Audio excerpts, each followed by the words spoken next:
Yes guys, what's going on? Welcome to McKola TV. This is the Premier League Gazette. Yes, we are back with a new show on the channel, and every Monday we're going to be here having a coffee, going through some of the back pages, going through some of the headlines from the weekend's football, and having a little chinwag as you do. Hope you guys are all doing well. I did a United version of this for Full-Time Devils, which will too be released every time that this is released, so make sure you're going to check that out as well. And thank you to Anjuna Lounge for, of course, having us.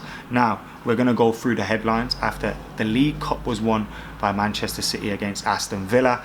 Liverpool were finally beaten. The relegation battle heated up, and United, despite the chance of having another opportunity to close the gap on top four, managed to slip up at Everton and not do that, mainly part to David De Gea, although he did save us a few times towards the end of the game. And I'm sure we can't be that harsh on him, but a lot of question marks over David De Gea's future as #1 goalkeeper. And I've got to say, I probably don't agree with them, but we'll get stuck into that a little bit later on. Yeah, let me have a sip of this. Early start for us today, so you know, have to keep it going. And look at this. This is what we're waking up to today. Guardiola, City sit in a league of their own. Now, fantastic side. Domestic dominance, won all 4 domestic trophies last year, won the Charity Shield and the League Cup this year, could still win the FA Cup. They're not going to be winning the league, but a league of your own, a league of your own. I can know a few teams better than that team, and I mean, you could even argue that this current Liverpool side is, because they've won the Champions League and they're about to win the Premier League. United in 99, 98, 99, 2000. 99, 2000, 2001. Won the league 3 times in a row with a European Cup in there as well. Won the league 3 times in a row with a European Cup in there as well. In 08, we won the European Cup, and that team also won a three-peat of league titles. The only team to be able to do back to back to back. And these lot couldn't even do that with $1 billion spent, but they're in a league of their own. No thank you, no thank you. They've got a great squad, so they can juggle it. They can play a second string in the League Cup and still have $500 million squad out. They're not in a league of their own.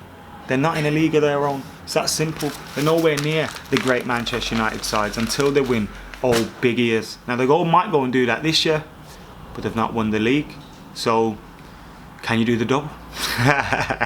Every time you do something, I'm going to ask you if you could do something else. But look, great result for them and all that stuff, but some of the things that made me sick. Now, Phil Foden was fantastic, absolutely fantastic, and in his paper here we got Foden comes to the party.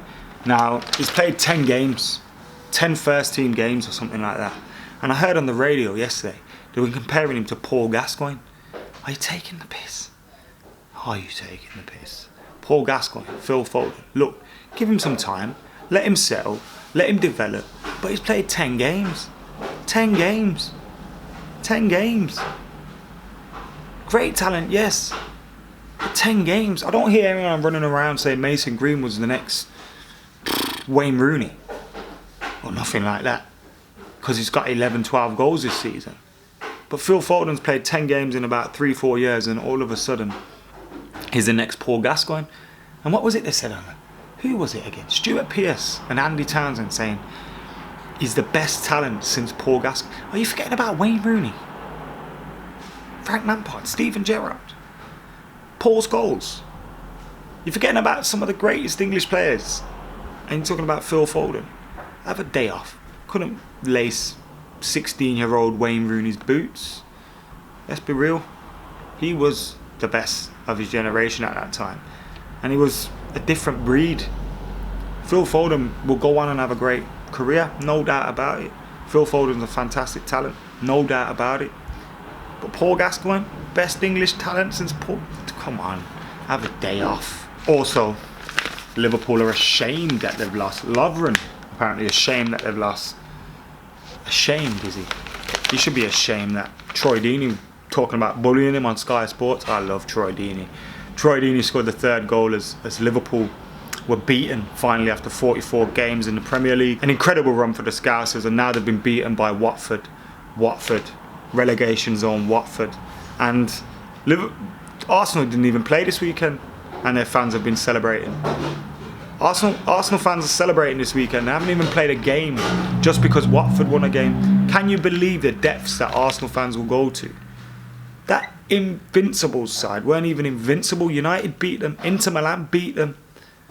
They were losing games left, right and centre that season. 12 draws in the league. Look, you got to ask yourself, which team's better? Arsenal Invincibles or this current Liverpool side?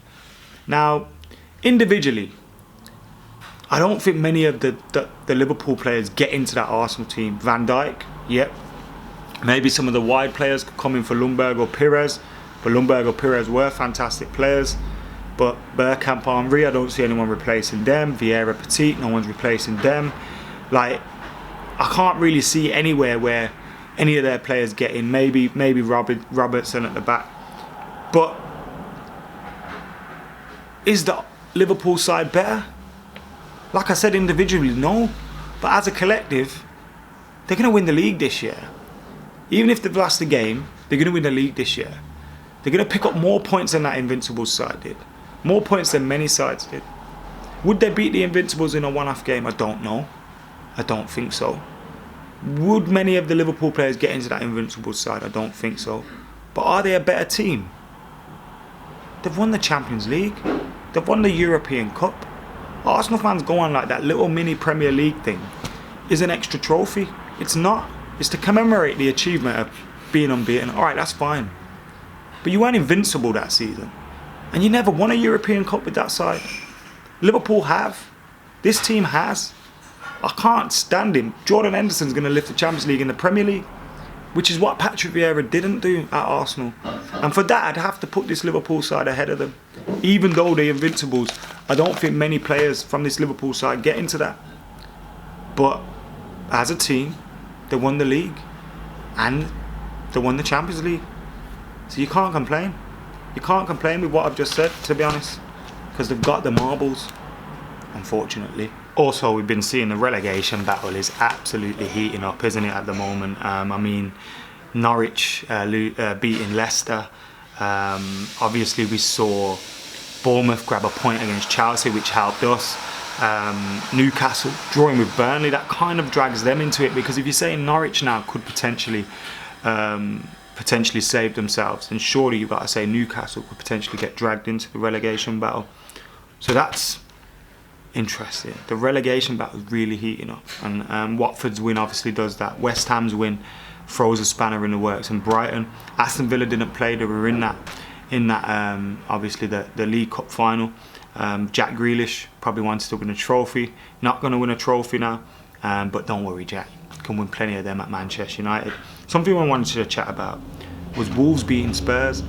Now, there was a lot of talk about Jose Mourinho when he went into at Spurs. Started off well, getting a lot of results, but they concede so many goals. Yes, they've got injuries at the moment, but you've got this young kid on the bench in Troy Parrott. You don't play him but for 3 minutes, and I just think Jose Mourinho is a myth. I really do think he's a myth. He came in seeming like he'd changed his tune. He'd done that at United, he'd done that at Chelsea the second time. He's not good enough anymore, I don't think. I don't think he's adapted with the game. I don't think he's adapted with the modern day teams, and I just think his tactics are outdated. He's not good enough, and I think he'll be sacked sooner rather than later from Spurs, which is madness in the first place. It's incredible to think Everton against Manchester United. Everton possibly had the better manager. Spurs against Wolves. Wolves possibly had the better manager. It's mad to think that. Is Jose all that? I don't think so. Ollie's still saying he's the best goalkeeper in the world. Keane says madness, there's no excuse, you'd kill him. There's been a lot of talk about the goalkeepers now. Obviously, when you're looking at Pickford and the mistake he made, De Gea and the mistake he made, I don't think he's the best keeper in the world anymore. I still think he's one of them, and I wouldn't replace him with Dean Henderson, because Dean Henderson makes a few errors and then everyone's getting onto his case as well. Sorry, I stick by David De Gea for the time being. Let Dean Henderson keep learning his trade at Sheffield United. But having said that, Jordan Pickford for England at the Euros, are you crazy? Surely Dean Henderson's got to be going in there, or Nick Pope. Surely. As a Man United fan, I don't really want Dean Henderson to do that, because if he makes a mistake, which he can still do, he's a young lad, then it's going to come back to haunt him in terms of, you know, his development, the headlines, the news and all that stuff. But for me, Dean Henderson's the best goalkeeper England have, pound for pound. But maybe Pope should be ahead of him at this moment in time when you look at the experience that he does have. So, yeah. Anyway, guys, let us know what you guys are thinking in the comments below about all of that. Invincibles or this current Liverpool side? David De Gea or Dean Henderson? Jordan Pickford or Dean Henderson? Who's going to get that top 4 spot? Will it be Spurs? Will it be Wolves? Will it be United? Will it be Sheffield United? Will it be Chelsea? Who do you think will get in there? Who do you think is going to get relegated as well? It looks like none of them want to get relegated at this moment in time. Obviously, Villa got a game in hand, but everybody getting points. Watford getting a win, West Ham getting a win, Palace getting a win, Bournemouth getting a crucial point against Chelsea, so gives them hope in that. Can Leicester City be caught after getting beaten as well? Is Jose Mourinho all that anymore? And who's your prick of the Prem this week?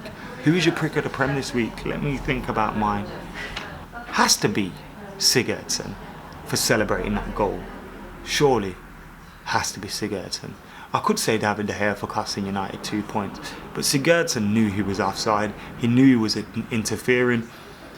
He knew he was active. He knew he was threatening De Gea. And guess what he does when the ball goes into the net? Gets up, starts celebrating. Brain gone. You know there's VAR. Why are you doing it to yourself? Anyway, thank you for watching. Make sure you like and comment and share and subscribe and keep it locked to McKola TV. This has been the Premier League Gazette.